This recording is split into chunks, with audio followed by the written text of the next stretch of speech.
Welcome to the InnovaBuzz podcast, where our job is to help you build visibility, professional credibility, and connection with your ideal client by putting the human at the center of innovative marketing, so you can build and strengthen an engaging, enduring relationship with your ideal clients. I'm Jürgen Strauss from InnovaBuzz, and I'm honored that you're here with me. If you haven't joined our wonderful marketing transformation community yet, go to innovabiz.co and collect your free gift as well. Do subscribe to the show and also leave a review because it helps others find us. Let's get into today's masterclass on this InnovaBuzz podcast.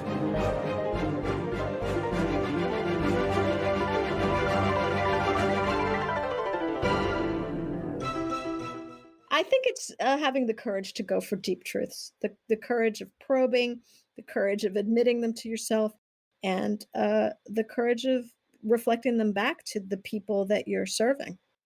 That's how you're going to stand apart.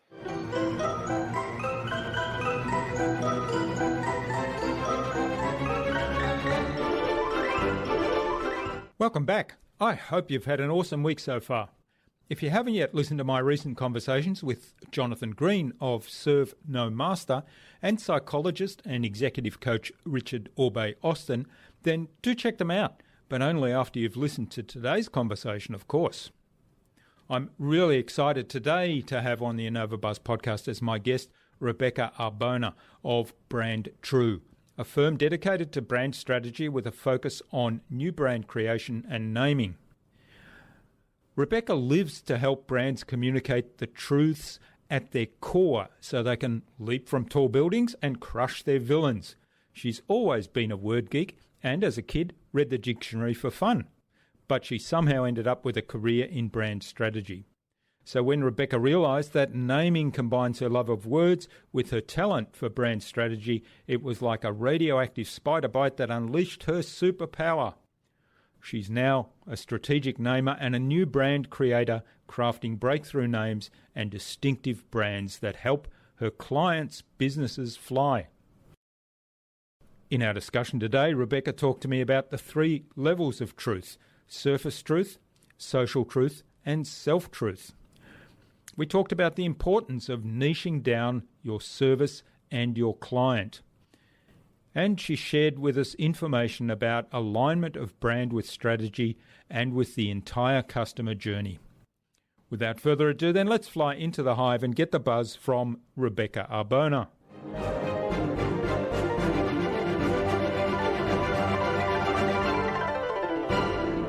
Hi, I'm your host, Jürgen Strauss from InnovaBuzz, and I'm really excited to welcome to the InnovaBuzz podcast today from Cincinnati, Ohio in the USA, Rebeca Arbona, who's the president and chief truth teller at BrandTrue, and she's an expert in helping companies develop their brand voice and strategy. Welcome to the InnovaBuzz podcast, Rebeca. It's a real privilege to have you as my guest.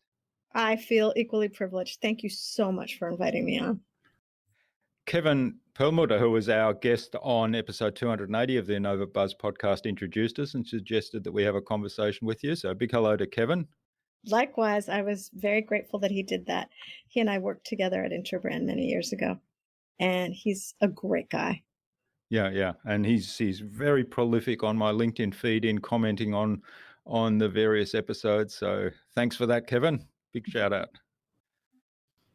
Now, you help brands to communicate the truths that's at the core of their whole existence, I guess. And one of the things you say, and I really love this, Rebeca lives to help brands communicate the truths at their core so they can leap from tall buildings and crush their villains. She's always been a word geek and as a kid read the dictionary for fun. That's really interesting, but somehow ended up in a career in brand strategy. Now, one of the things you said in some of the information you sent us before the episode was that smart work is about getting more strategic, looking around and seeing what is the right and maybe different thing to do, not just the thing that's always been done. And it has to be right based on your brand and deep truths of your brand. So a lot to unpack there, and Yeah. a lot there around brand and truths and values. So tell me, how did you kind of come to this realization, and how did you go through that journey of realization that now inspires what you do? It's a great question. So I've been working in brand strategy for over 20 years, and I've been out on my own for about 4.5.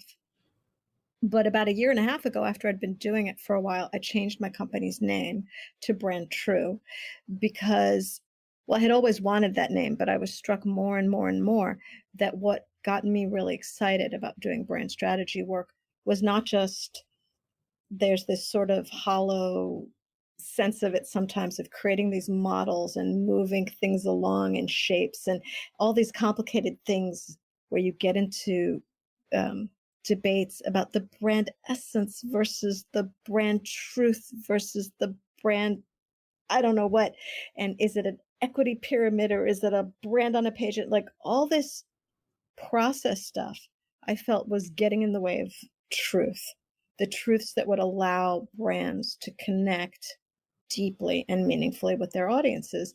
And the more that I simplified it but focused in on truth, the more I felt like, wow, the work is getting better.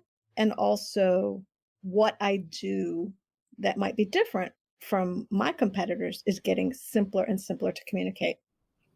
And so, in that journey, as I was thinking deeply about truth, I realized that truth isn't like a light switch, like a yes or a no. We tend to think of it that way in the sense of, are you lying or are you telling the truth? But I think that there are levels of truth. And I think that this is really helpful when we're thinking about brands. The first level, what I call the surface truth, is, here we are, we sell cupcakes. This sort of announcement of category, of geography, of price. And you see a lot of brands that never get past that. Airlines tend to live there. This Mm. is what it is. But of course, I mean, Kevin spoke so much about emotion. His business is so much about emotion. There's typically, in that first level of truth, not a lot of emotion. So it is Mm. necessary, but I don't feel it's sufficient. There's a next level of truth that might be sufficient, depending on your competitive position, which I call the social truth. It probably needs a better name. I'm still working on it. Mhm. But that's where the brand really, really focuses on their audience. We could say customer, we could say consumer. I like best of all to say people, the Yeah. people that they serve. And that's really, really important where you get to some deep stuff about the emotions that motivate them, about why they're in the category, about although they're in the category, what are their needs that aren't yet met? Where you start to really unpack that. There's a lot Mm. of power there. For some brands, that might be enough if you don't have a really crowded market. I mentioned airlines. Southwest, I think, is really, really fascinating in the US. I know that's not as well known in other parts of the world, but in differentiating themselves, not talking so much about just price, not talking so much about, kind of quality of experience, which is easy to talk about, but not really what anyone actually experiences. But instead, they found ways to differentiate that start to get more emotional and they start to be more about the consumer, the people Mm. that they serve. That third level is the hardest to get at.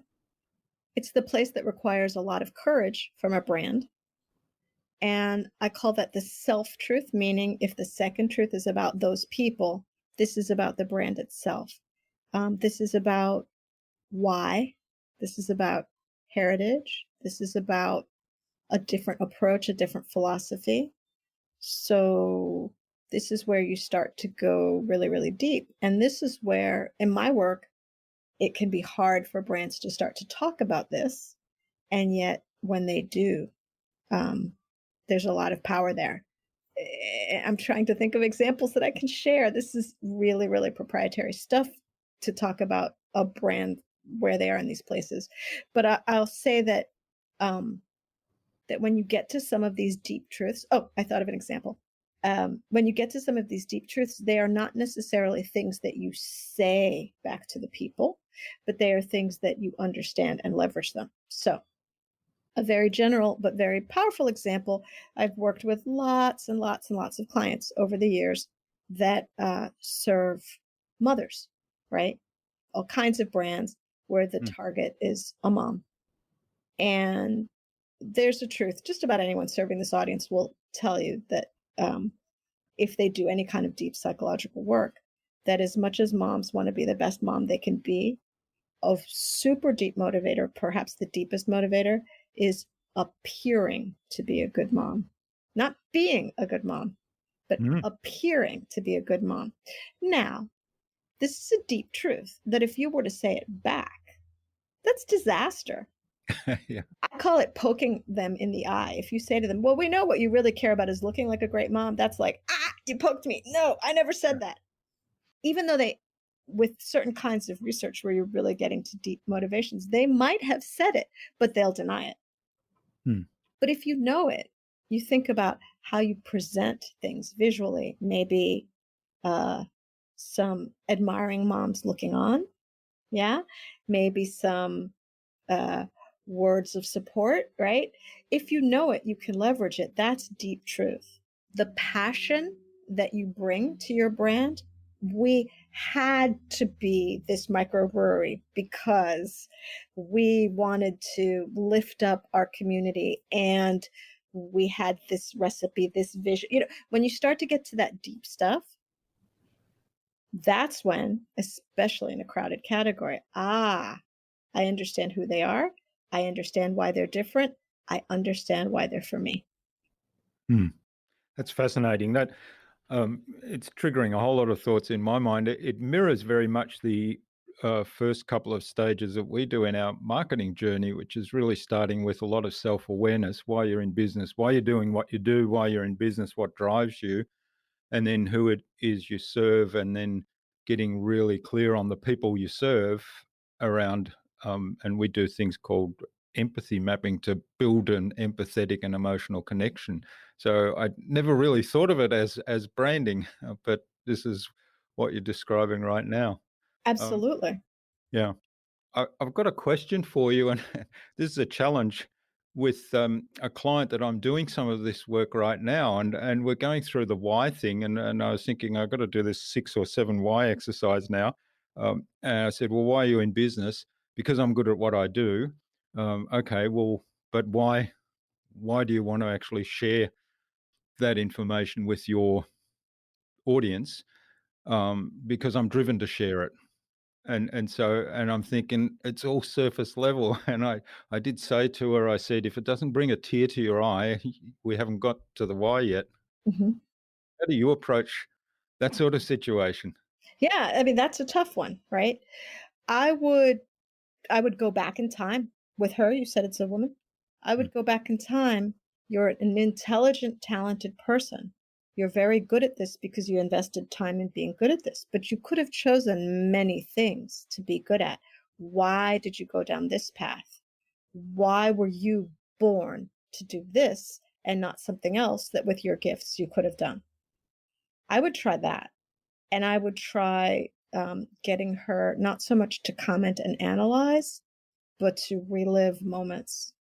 Where were you when you realized that this is what you wanted to do? Tell me about that moment. What was going through your mind? And get her in that space and then say, and why was it that you knew it was for you?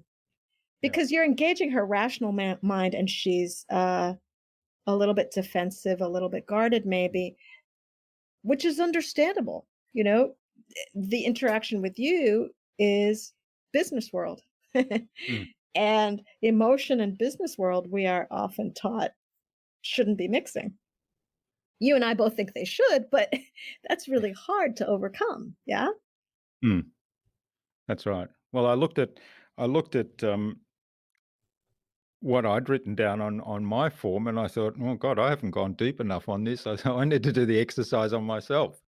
And yet I was thinking as you were explaining the process as well. I mean, when we named our business, we just did a haphazard exercise of sitting around the kitchen table and throwing out hundreds of names and brainstorming. And I think InnovaBuzz was one of the first ones I threw out as an idea, and we thought, oh yeah, that's a bit ordinary. And then went back and looked at and we went back to the first one that we'd probably written down and said, oh, well, actually that encapsulates it. But when I then reflect back on all the things that represents and everything that's underlying that, there's a lot of what you said in that, and yet we didn't go through the process.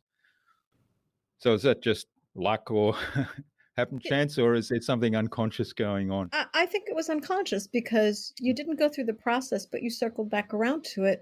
You had selection criteria, maybe not overtly spelled out, but they were in your head when you were looking at the names. I want to go back to something you said. Your process asked a question of me that forced me to go deeper in a wonderful way. I was gobsmacked. I can't remember exactly what the question was, but in the wonderful, thorough, delightful questionnaire that you send your guests, Jürgen, to prepare, you said something about what motivates you. I don't know. Somehow it hit me differently. And what I realized is that I really love to be a brand strategist because I love solving puzzles. That's not the deep one. I always knew that one. Then I thought about it and I thought, why do I like to solve puzzles? Why? The why underneath the why. And it hit me that I love to be right. hopefully not in a jerky way. Like, I don't have any problems with being wrong. I will say, oh yeah, no, that was wrong. I'm sorry. Let's go back. So I don't think I'm trying not to curse. There's a bad word I want to say. I'm not that guy who doesn't want to admit they're wrong. But when I'm right, I got it. I cracked it. That's super, super motivating for me. And to understand that, just like, the mom that wants to be seen as a great mom, to understand that might not be something that I talk about overtly, but I'm going to remember that. I'm going to think about that. I'm also going to think about who else is motivated that way. For example, my husband loves to read mysteries. I think reading mysteries is the same thing. Like, I want to crack it. I want to know that I got it right. So I think that's maybe that's a universal motivation, but I've just been thinking about that a lot in the last few days. I also wanted to talk about your naming question. We've been talking about how I'm a brand strategist. We haven't talked a lot about the fact that my business is actually quite specialized in creating new brands and naming them. And so with naming, one of the things that I realize more and more and more is that there are names that I love. I talk about them on LinkedIn, but there aren't really good names and bad names in and of themselves. They're all about how powerfully do they align with the strategy, with what's important for you to communicate. So, goodness, it's like I can't think of other examples. I'm going to come back to my company's name again. That name, BrandTrue, I was really avoiding having brand in my name at first because all kinds of brand strategy firms have brand in their name. And so I thought it was a big yawn and I wanted to be more interesting. I wanted to be more differentiated. But what I've told clients for years, and I realized about myself, is that usually you're naming things with a dynamic tension between being really descriptive, saying exactly what it is, and being unique. Typically, if you say exactly what it is, there's a lot of other people whose names sound similar. And what I decided was that the way I'm competing, I'm leveraging people I know and people who know people I know. It's not that important to be as differentiated in that first grasp of the name. It's more important to be really clear in that first get about the context, the fact that it's branding. So I chose to go with a name that, I've worked in a lot of places that brand is in the name, and yet here I am with another name that says brand. For you, it might have been something similar where you said, there are names that are more clever, perhaps on your list. There are names that I'm prouder of the wit of them, but the fact of the matter is that InnovaBuzz, snap, just like that, you get it. And that was important to you for a podcast, for people to completely have transparency about your meaning of what you do. Yeah. Yeah, it's fascinating. I mean, I certainly, I mean, I have to put my hand up and admit I was definitely wanting to be clever, and I definitely had that feeling of I want to be seen as being really clever. Wow, isn't that business clever? They've come up with this really fabulous name. So, Yeah, we've so all been there. so I probably fell into something, failed in that, but fell into something that was maybe more sensible. Okay, now you talked about the three levels of truth. So let's dig a little bit deeper into how you explore that, and what order do you kind of explore them? Do you start off with the easy one, the surface truth? Definitely. You do need to begin there. Where are we competing? What are we offering? Whom do we serve? That sort of starting point is very much, you can't get anywhere by starting in the middle. You have to start there with a lot of facts. But so much of what you see out there is people thinking that that's sufficient, people thinking that um, to be businesslike is to talk about what we do and not to talk about the chest thumping passion behind why we do it. Hmm. And so it's like peeling an onion. That's the outer layers. That's what people are going to see first, but it's not necessarily going to get people to really remember you, connect with you, any of that good stuff that you need. Hmm. And are there examples where you'd say that it's enough to be at the surface level? Yes. Yes. If you're the first comer, if you're the behemoth, so if you're creating something that's new to the world, it might be helpful to be extremely descriptive. In the United States, we have a retail chain called the Container Store, which sells various lovely little boxes and ways of organizing your home. And that is the biggest of those chains. Of course, retail is rough always, and now extra with the pandemic. But that is the biggest of the stores of that kind. And from what I can tell from my research, that was kind of the first one to come along specializing. They've had competitors over the years that have had increasingly emotional names, and that was what was important to set themselves apart. So the Container Store, then there was Hold Everything, which is sort of saying the same thing, Hmm. kind of clever, but what are you going to be if the Container Store already exists? Containers and more, containers are us, right? So they went to Hold Everything. And then there was another competitor that came along, Organized Living. Now, highest order of all, to say what we're selling you is not little boxes, containers. What we're selling you is a way of life, a feeling, right? Hmm. Unfortunately, in this example, not all examples are like this. The first comer, the Container Store, is the one that's still around. To actually have three competing chains on a national level all selling little boxes did not work out. But they had the first mover advantage, they had the super clear name, and certainly when they came along, if they'd been called Organized Living, probably no one would have understood what you could get there, right? Like there was sort of a progression to become more emotionally grounded in the category. I would say that, you see that with someone like Walmart, where they are now a global retailer. Their name and their positioning are not terribly emotional. They're just kind of category killer price, and that works really, really well for them. But when someone like that already exists, you're not going to come along and Hmm. compete by being more of the same. And so the very successful retailers that do compete with them, like Target, again, my examples are so US based, I apologize. That name takes you to a little bit different place, talks about being more focused, talks about being a little bit more differentiated, right? That name is also visually reinforced by a logo that is what the name is, right? All those Yeah. things Yeah. help them. But if they, we actually had Kmart, I think before Walmart. In any case, only one remains standing between Walmart and Kmart. That's not differentiated. Hmm. Hmm. Yeah.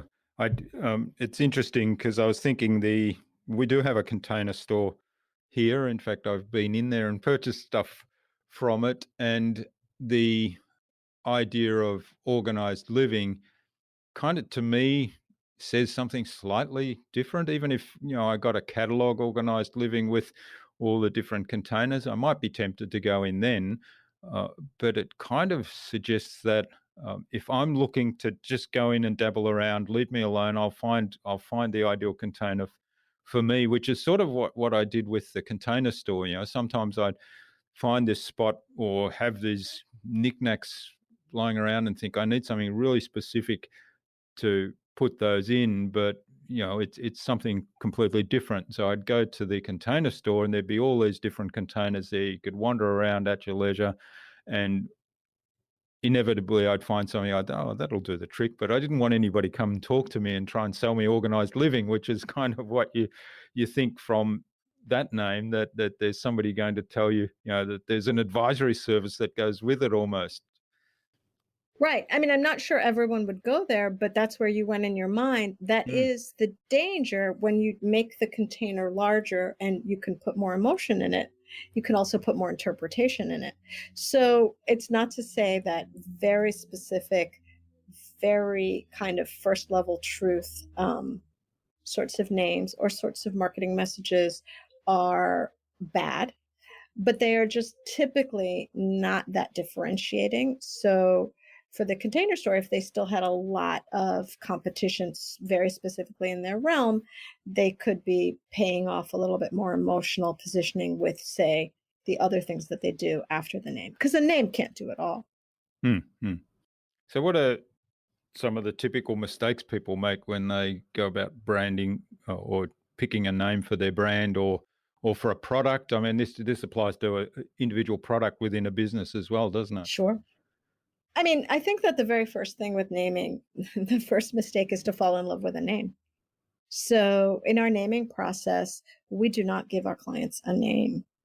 We will generate, as you did in naming your company, we will generate hundreds and hundreds of names.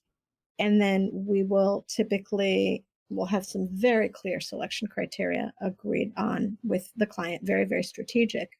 And we'll use that rubric, that yardstick, to take probably about 10%. So say we generated 800 names, we'll probably take like 80 and start to figure out 80 that we think are most strategic, the best fit, and start to figure out, does anybody else have that name? Does anybody Mm, else have something that sounds like it? If they do have it, because there's lots of times that other people have the name, but in very unrelated categories.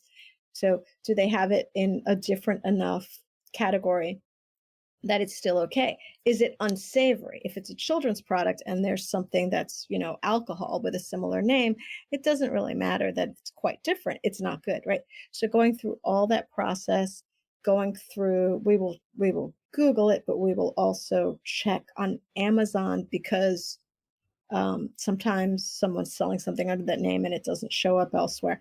We will check something called the Urban Dictionary, because certain words have names such as street drugs that you would never guess, and oh my god, it's a really bad thing. We will just check in so many different ways. We will check linguistic meanings in other languages, especially if they're really relevant, like a country that has a large immigrant population from a specific country.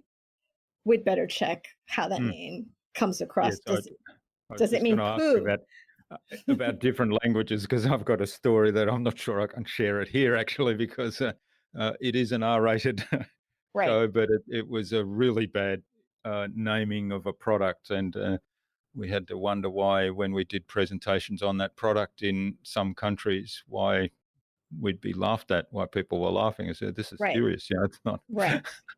Right. I mean, some real disasters can happen. Mm, I once worked on a naming project for a pet company, pet foods, pet treats.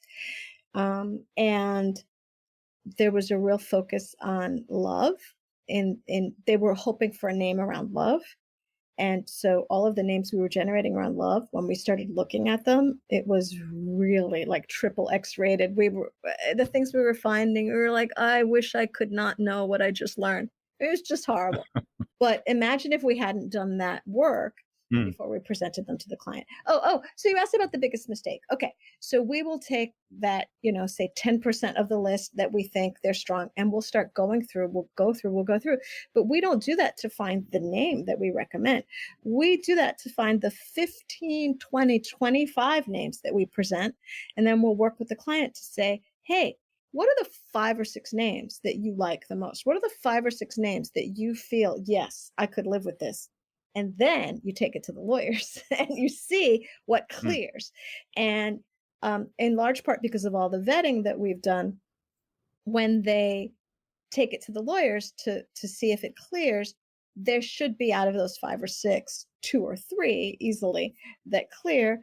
And yeah, then maybe you'll have some heart-wrenching decisions to make, but do not try to pick a name at the beginning of the process, because then so many people have come to me to our company to say, we've been trying and everything we like, we can't get it clear. But they'll pick one, they'll get excited, and then their lawyers will tell them no. And then they'll pick another and they'll get excited and their lawyers will tell them no. And it's really heartbreaking. You Yeah. can't look at it like that. And a very time-consuming process, I imagine, too, that way. Yes. And time, no one ever has time That's to right. do that.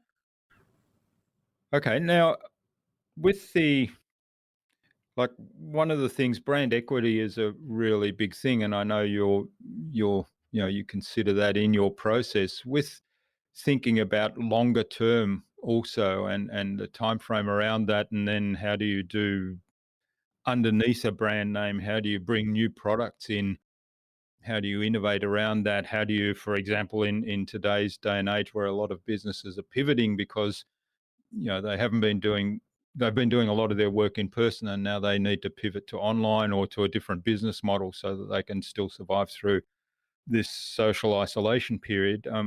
Why is it important for brands to think about those things right up front in all that naming process and picking their brand? Right. I mean, why is for all the reasons you just said. Mm. We don't have crystal balls, but if we do name without room to grow, between the success scenario of being able to expand beyond our initial offering, or the, I won't say failure scenario, the not initially successful scenario of having to pivot, either way, you could really be in a world of hurt. So it behooves us, it's certainly something we say to our clients, does this name need room to grow? And remembering that sometimes with room to grow, you're giving up specificity. Again, that's why I say there's not really such thing as a good name or a bad name. You have to think about your strategy. And so, as you think about what it is you're trying to accomplish, then that helps you understand what is the shape, what is the direction that you take the name. Hmm. In terms of the strategy, so I mean, a lot of people start a business and they have a strategy. They do the strategy work, and then they probably consider this brand name or business name in the context of that. What about because that strategy changes over time and often very rapidly, because as they start the business, they learn a whole lot of things and they think, oh, hang on a minute, we've got to make adjustments pretty quickly here.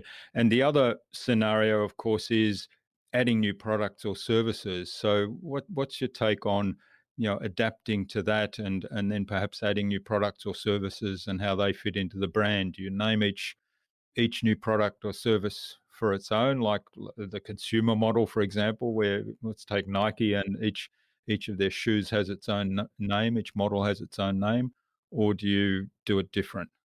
Yeah, I mean, this is the part of naming that sometimes it's called nomenclature or naming architecture, where you want to understand, do you plan in advance to have a line of things that are named so that they're recognizably together? Do you not care about doing everything ad hoc? So here, a great example is actually Apple. So Apple, they started down a path where they were all Apple related, names like the Macintosh computer. That's a variety of Apple. And when they came out with a tablet, a small tablet, long before the market was ready, they called it the Newton because, the Mm. apple Yeah. falling. And okay, all right. So they went that way. That didn't work for them. But then, they had the I hyphen thing, right? So it was first an iMac, and then it became an iPod, and then there was the iPhone, and then there was the iPad. So that's one kind of nomenclature, and they went down that path, and that, whether or not they planned in advance, I don't know, but they had a whole architecture around naming there. They also had an architecture around naming their operating systems, where they had like cats, and then they had like, Mm. I think, Western US national parks or something, right? So they're trying to have a system, right? Instead of just having, say, numbers. You see it with car companies a lot too. Do they have a system for naming models within the brand?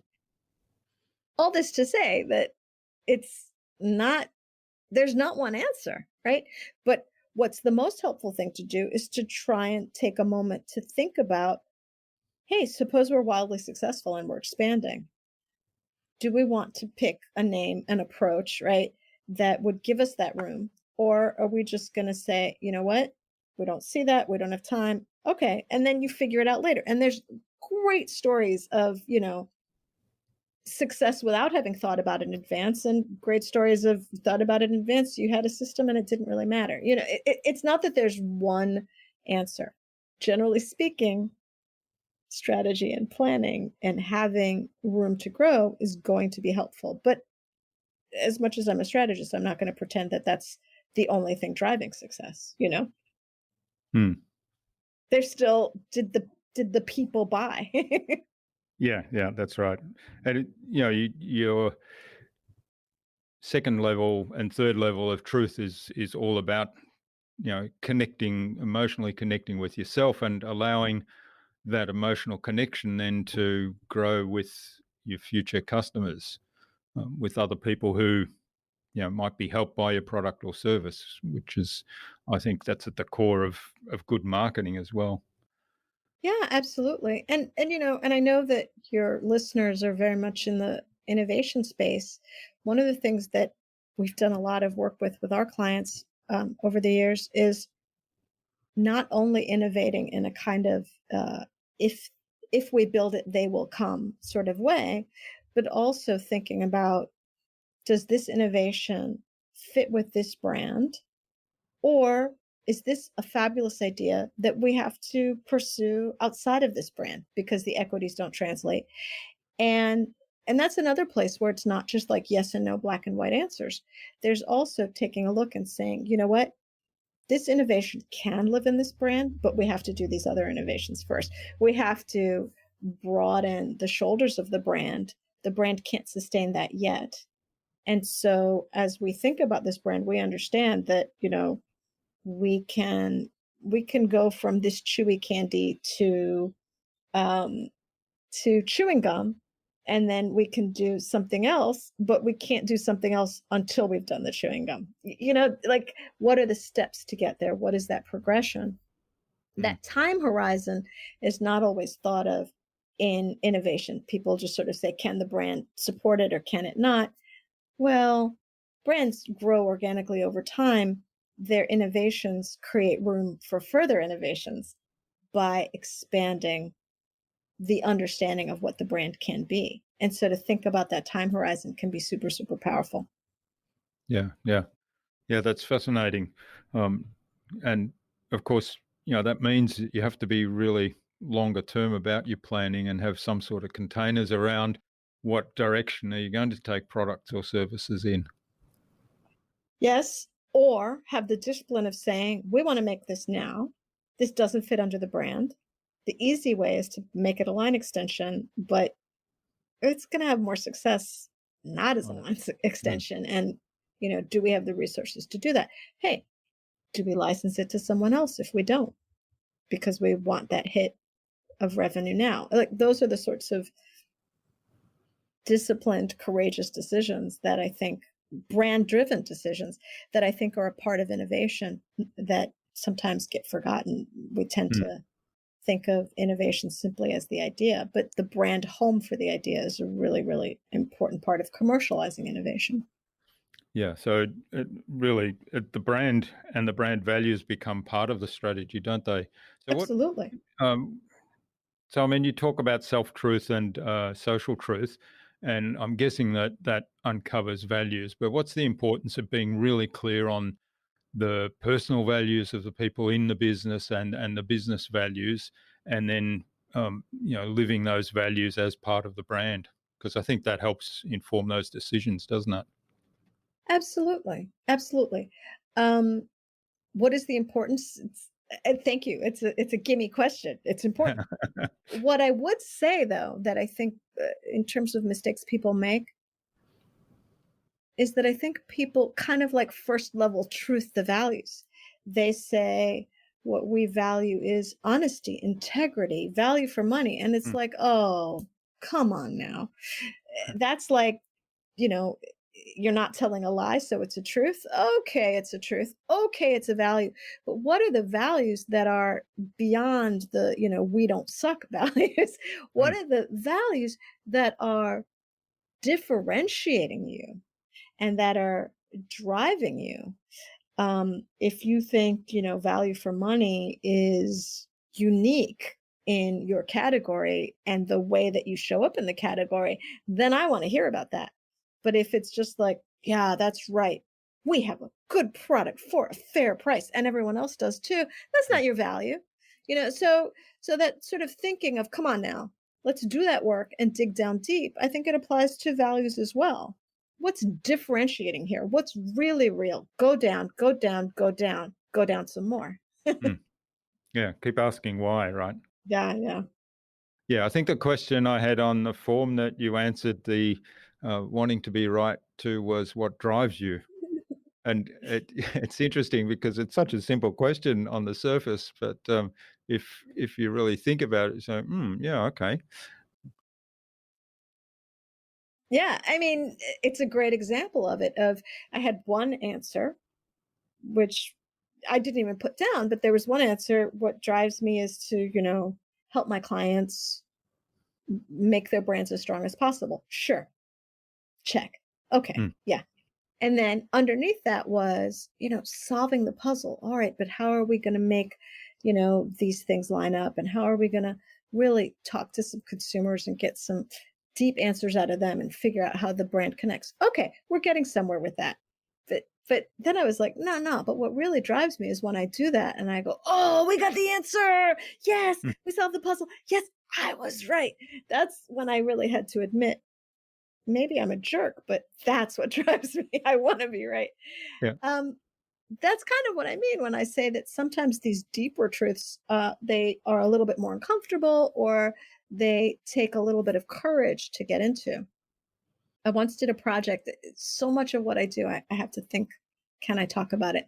Once did a project for an analgesic company, so, pain relief, that was turning up some really deep truths when we talked with consumers around the fact that there are some positives to this pain as well. Like we all know that pain is bad and we want to avoid it. But in certain circumstances, it's not so bad to have this pain for a little while to sort of buy you a respite, buy you a little rest. Well, the client just could not understand how they like why that was something that was good for them to know or how they could work with it or anything because pain is bad. Yeah, pain is bad. But how is it fitting into someone's life? We can't shy away from the truths if the people are telling us that this is out there. How can we find our courage to capitalize on that? You know? How can we find the courage to maybe not sound like everyone else Mm. by understanding what's going on at a deep level? And also then talk to those clients at a level that they say, "Oh, yes, you get me." It's like I've had a few meetings where Yes. the clients come back and said, "It's as if you're reading my mind."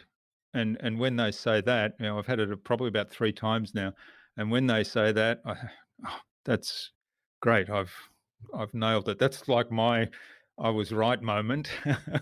Yes, 'Cause yes, I I think, was going to say that. yeah, You were right, Jurgen. yeah. Because I think, okay, I've connected with them. I've connected with them at a level where they feel understood and they feel heard. And that I think that's really key in this whole getting down to this deeper level, and the brand can represent all of that. I'm so glad you said that because you're 100% right. That's the point of doing the work and showing the courage to get down deep. Because when we get down deep and we connect with people, that's when they're going to care about our brand more than they care about another, right? So my friend Kevin Perlmutter that we opened up talking about, I listened again. I listened at the time, and then I listened again a few days ago to the podcast that he did with you, and he was talking a lot about the importance of emotion. And I thought, well, that's what I deal with too. How can I talk about something? I don't want to sound exactly like Kevin. And I thought, Mm, the thing is, in the length of conversation that you guys had, you talked about the importance of emotion, but you didn't talk about how you get there yet, mm, right? Like the conversation didn't go that far. That's what I'm trying to articulate. How you get there is because if we say to people the brand should be more emotional, I think it's a very easy to predict reaction. How? Where? Well, when? Like Should I how do I laugh get more? there? Should I cry more? Right. Which emotion? Yeah. And so as we understand, making decisions, by the way, we haven't even touched on this. Those decisions might be narrowing decisions. They might be not choosing to serve everyone in the Mm, category. But, say I said something about cupcakes before, say it is cupcakes that I sell. There's a lot of people already selling cupcakes. But if I come along and say, these are gluten-free cupcakes, well, even that's pretty well served now. But if I say, these are cupcakes that are um, okay for diabetics, mm. well, there's a lot fewer diabetics than there are cupcake eaters. But you could have a fabulous business because the diabetic cupcake eaters aren't being served, but the cupcake eaters are, right? So there's courage in that as well. A lot of businesses would do well to be significantly more focused, and that's how they're going to get their emotional connection with their consumer. But we tend to think that our business should serve everyone. We're going to succeed by serving everyone. Not necessarily. Mm. If we can connect more meaningfully and with more emotion to a smaller group of people, we can have a fabulous business in a lot of cases. Yeah, I love that. And that's such a great example because I was thinking, in fact, I jumped to diabetics straight away as you were explaining it, as you were searching for the next level down in market, and I thought diabetics, and then when you said diabetics, I thought, well, what what would, and I'm not diabetic, so I'm just imagining this. So for those people listening that may be diabetic, please come back and tell me what it is. But I'm thinking that the specific cupcakes for diabetics may not taste as good as the others because they don't have sugar or they don't have other things in that diabetics can't have. And so if you had these are cupcakes specifically for diabetics and they taste as good as normal cupcakes or as the best cupcakes that are out there, then you've really niched down and differentiated. Well, 100%. I'm sorry if I gave you the impression that I was just casting about for examples. Actually, I was thinking of a very specific example. Okay, yeah. And I posted a video on LinkedIn today, the day that we're recording, not the day that this will run, about this. I have a friend who a year or two ago was diagnosed as a type 1 diabetic, not type 2, even though she was an adult. And it was devastating and scary for a lot of reasons. Mm, And she's a fabulous baker. And she actually could not live without baked goods, she realized pretty quickly, and started learning and experimenting. And she developed incredible baked goods, not just cupcakes, but lots of delicious treats. And I think that there's real pay dirt when you can resolve a contradiction, when you can say, oh my God, bad pun. have your cupcake and eat it too, even though you're diabetic. Or you can say, you can have this and that you did not think you could have at the same time. I can give it to you. That is so powerful Mm. as a marketer to offer that, to resolve a consumer contradiction. And she didn't set out to have a baking brand. She has a day job that she's not walking away from, but she could, I think, bake 10 times as many of her baked goods and successfully sell them because, in Cincinnati, Ohio, with lots of wonderful bakeries, that diabetic or people that for other reasons don't want to be having sugar, don't want to be raising their blood sugar level Mm. when they eat baked goods, she is offering them something that not very many alternatives exist for. And so that example was really top of mind for me. I think Okay. but I think that that's a really important thing when we talk about connect to emotion. We don't just want to say connect to emotion. We want to explain how. And one way of how we connect to emotion is by going more focused, going more narrow, going to subgroups, going to underserved audiences, and bringing them solutions to their problems. You didn't think you could have this. You can. I'm going to give it to you. Nobody should go and open another bakery that doesn't have a way of being special, doesn't Mm. have a way, of standing out. Yeah. Well, that's a wonderful example, and I'm glad it's actually real. It's very real. Yeah. All right. Well, this is fabulous, Rebecca. I think I'm watching the time here. We've had so much fun, and we could go on talking for ages and digging into brand and strategy and how that fits, and niching down into markets where we can differentiate and actually serve a need at an emotional connection level. But I think it's probably a good time on that high note with that lovely example to move on to the buzz, which is our innovation round, and it's Okay. designed to help our audience who are primarily innovators and leaders in their field with some tips from your experience. So I've got 5 questions, and hopefully you'll give us some really snappy answers that'll inspire the listener to go and do something awesome today as a result. So what do you think Okay. the number one thing is anyone needs to do to be more innovative? Sorry, but it's not number one thing. It's number one and two, really interrelated, to have more courage and to have more discipline. Love it. Yeah. More courage and more discipline. So more courage to dig deeper and understanding why you're doing what you're doing, and then discipline to focus on being consistent with your brand. Exactly, exactly. Hmm. All right. What's the best thing you've done to develop new ideas?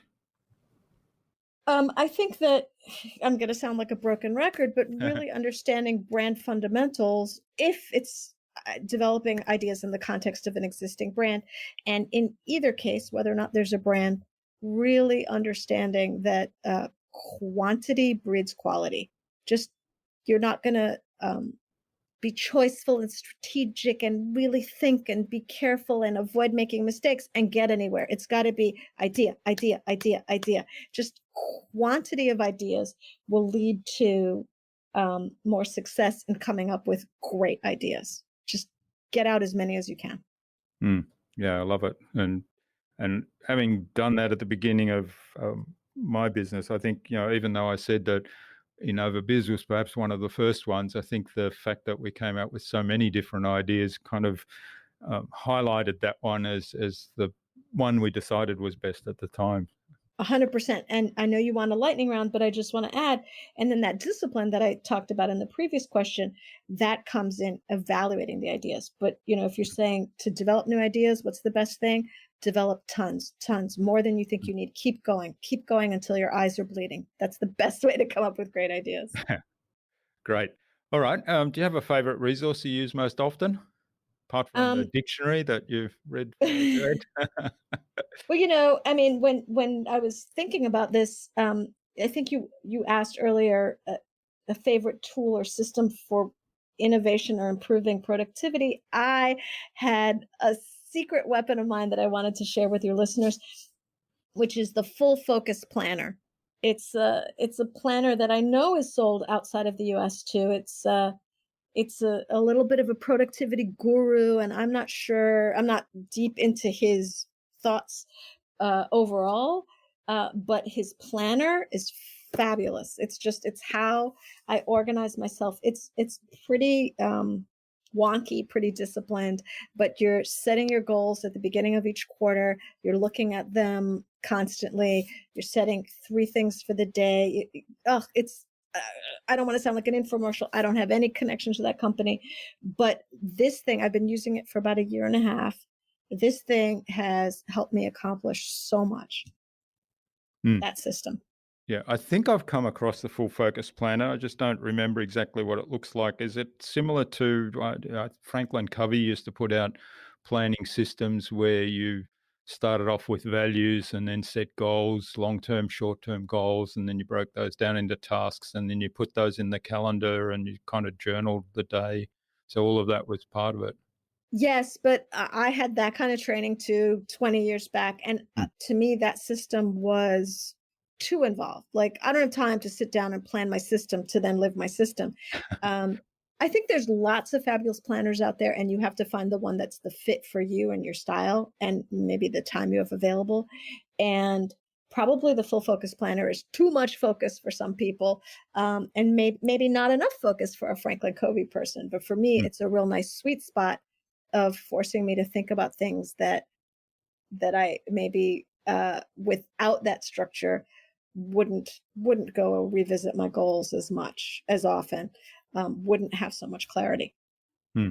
Okay. Well, I'll take another look at that and we'll certainly have a link in the show notes. Now, what's the best way to keep a project on track? I think that the planning, I love this question. The planning and the documentation going into a project should be very, very thorough, sort of. And then in week 3, we're going to be doing this. And in week 4, we're going to be doing that. And really understanding what your process is and planning it out in advance is the first half of the answer. And then the other half of the answer is stay on top of it, with, really great documentation. We're actually a little bit behind. We're actually a little bit ahead. This is what we're going to do, so that you don't sort of discover you're off the rails when you're, a mile off course, but that you're like, oh, we're 3 feet off course. Everybody should know it. Are we okay with it, or are we pulling back? Right. So documentation on the front end, and then really disciplined kind of tracking and communication as to where you are. I think that's how you keep a project. That's how I keep a project or a Yeah. client on track anyway. Yeah. And that's great advice. I mean, I particularly love the documentation. I tend to, you know, be very much in the implementation phase a lot of times, and I forget to document stuff and, you tick off, oh, that's done, that's done. And then sometimes you think, oh, how did I do that? I need to go back and revisit or analyze what we did there, and then there's not enough documentation. So you have to relive that whole experience, which takes time, and simply to understand what were the steps that we did there. And that's why the word discipline comes up a lot. I mean, I'm not going to pretend that I'm always disciplined, but I know that the more disciplined I am, the better things work. All right. So we talked quite a bit about this, but what do you think the number one thing is anyone can do to differentiate themselves? Yeah, I think you know what I'm going to say. I think it's having the courage to go for deep truths, the Mm. courage of probing, the courage of admitting them to yourself, and the courage of, reflecting them back to the people that you're serving. Uh, that's how you're going to stand apart. There's very few categories that aren't really crowded. That's how you're going to stand apart. Mm. Mm. Yeah, that's great. And, you've elaborated a lot on that and how you do that in the brand and how you actually come to those truths. So uh, you didn't disappoint me in what I was expecting. Well, thank you. You didn't disappoint me. I'm just really, again, so grateful and so honored that you had me on. This was really fun. Well, this has been fabulous, Rebecca. Now, where can people reach out and get in touch with you, find out more about you, and maybe even say thank you for what you've shared with us today? Well, one of the things that I talk about is we used to talk about in business location, location, location. That was about like, where is the shop window where people can see you and find you, right? Location on the high Mm. street so people could find you. My shop window, my location is LinkedIn. I really drive my business and my dialogue with people on LinkedIn. So it's Rebecca with 1 C. That's how you spell Rebecca in Spanish. I'm from Puerto Rico. So Rebeca Arbona on LinkedIn. There's just the one. Find me there. Also, my company, BrandTrue, is on LinkedIn and our website. But really, I've found it so fascinating.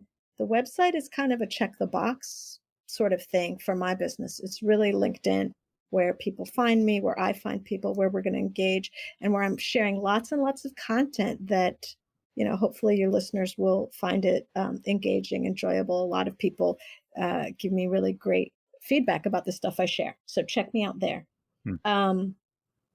Yeah. And say hello. Come say hello. I'm always talking with the people there.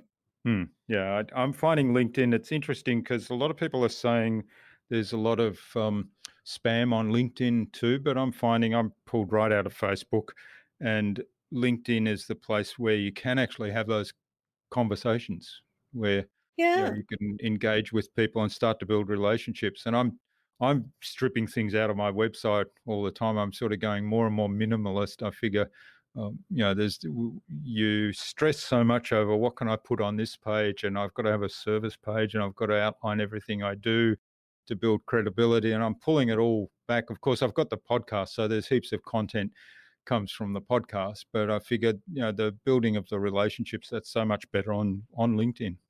Right. I mean, if you think about that know, like, trust kind of progression to build a relationship, I think it's very, very hard to get anyone even to feel like they know you, let alone like and trust you through a website.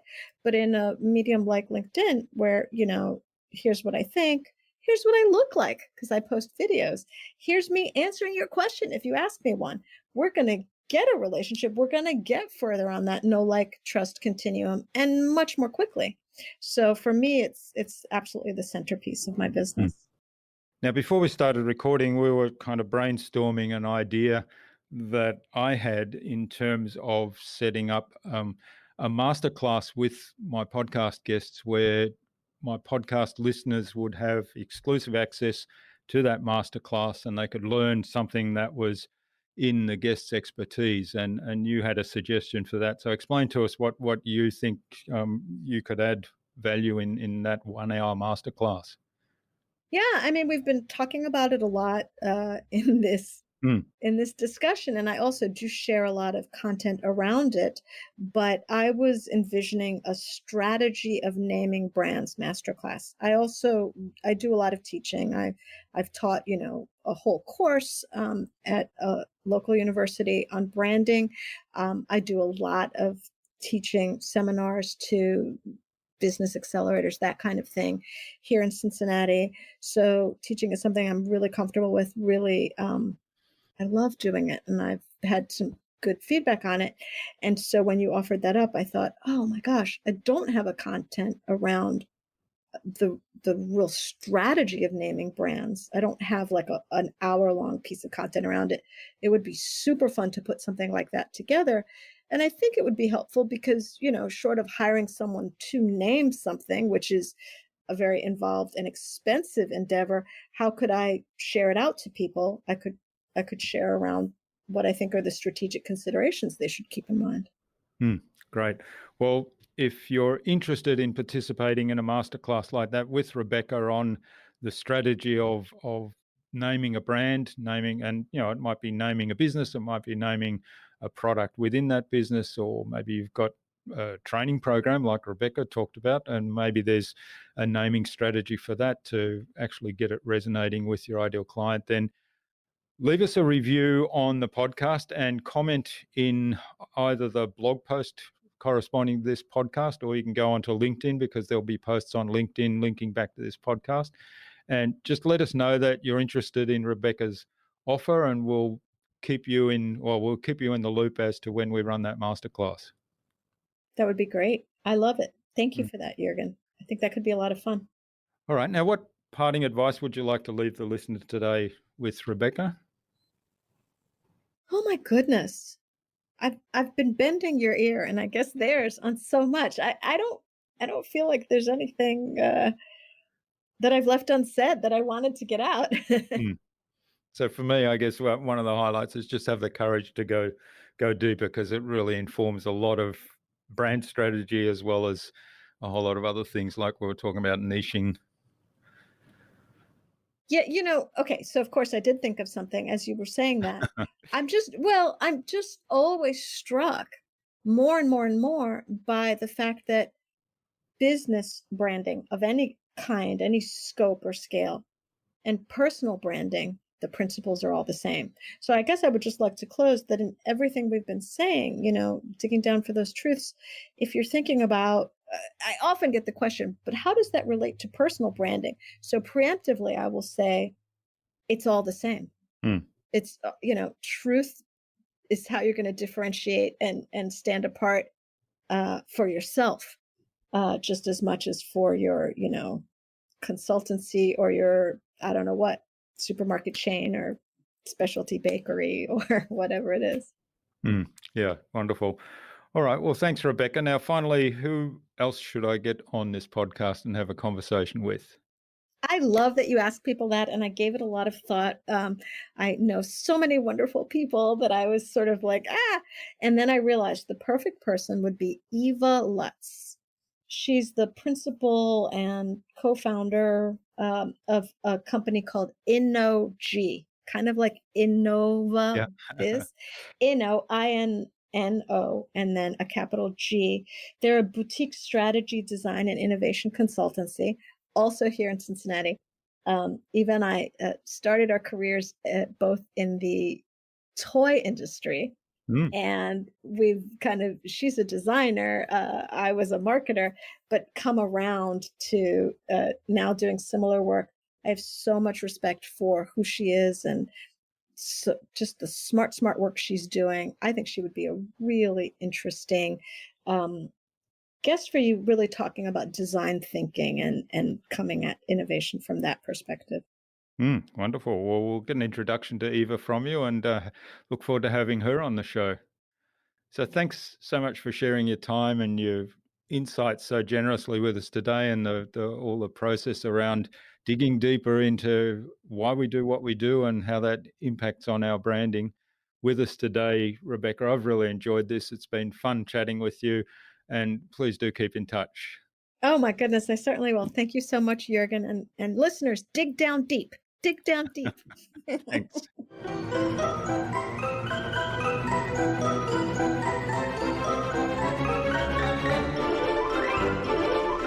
Well, I hope you enjoyed that engaging and insightful conversation with Rebecca and took something away from her episode. There were so many valuable tips and ideas in what Rebecca shared, and I noted that her branding process has so many parallels with our marketing journey. I love her concept for digging for deeper truths to find both a powerful why and brand name or product name. I'm curious to know what you took away from Rebecca's episode. Leave a comment below the blog post, which you can find at innovabiz.co/Rebeca Arbona, Rebecca with one C. That's REBECA ARBONA. All lowercase, all one word, innovabiz.co/Rebeca Arbona. You'll find more information about Rebecca there, as well as links to the BrandTrue website, her social media pages, and the other resources that we spoke about in today's conversation. Rebecca suggested that we have a conversation with Eva Lutz of InnoG on a future InnovaBuzz podcast episode. So, Eva, keep an eye on your inbox for an invitation from us to the InnovaBuzz podcast, courtesy of Rebeca Arbona. Tune in again to the next episodes of the InnovaBuzz podcast, where we've got more fantastic guests lined up, including buyer's agent Kitty Parker and strategy and innovation expert Rita McGrath. Thanks for listening to this episode. Make sure you subscribe to the show to be reminded of new episodes. It's free to subscribe. Leave a review if you like. Even if you don't like me, I'm okay with that. I'm asking you to leave a review because it helps other people find this show. Go to innovabiz.co to join our marketing transformation community and access a free gift my team and I made for you. It's the Marketing Master Mini Class. We want to give you everything you need to transform your marketing into a human-centred, relationship-focused growth engine. Until next time, I'm Jürgen Strauss from InnovaBuzz. Remember, be awesome and keep innovating.